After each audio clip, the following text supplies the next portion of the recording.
Hi hello అండి, అందరికీ నమస్కారం అండి. ఫ్రెండ్స్, ఇప్పుడు అందిన వార్త ఏపీలో ఉద్యోగులకు పెన్షనర్లకు అదిరిపోయే శుభవార్త.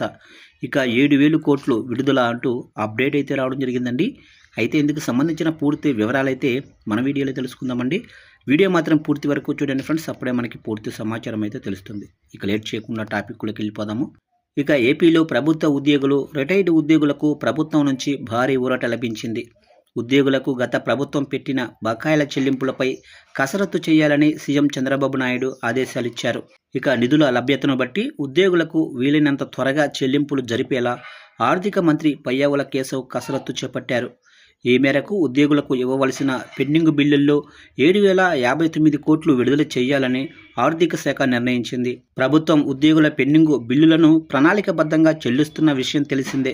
తాజా చెల్లింపుల్లో ప్రావిడెంట్ ఫండ్ కింద 1,847.83 కోట్లు, గ్రాడ్యుటీ కింద 3,411.3 కోట్లు, అలాగనే రిటైర్డ్ ఉద్యోగుల లీవ్ ఎన్కాష్మెంట్ కింద 1,800 కోట్లు, పోలీసులకు అదనపు సరెండర్ లీవుల కింద 223.47 కోట్లు విడుదల చేశారు.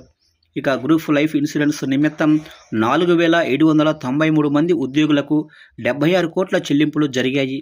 7,059 కోట్ల మేరకు బిల్లుల చెల్లింపు ప్రక్రియను ఆర్థిక శాఖ ప్రారంభించింది.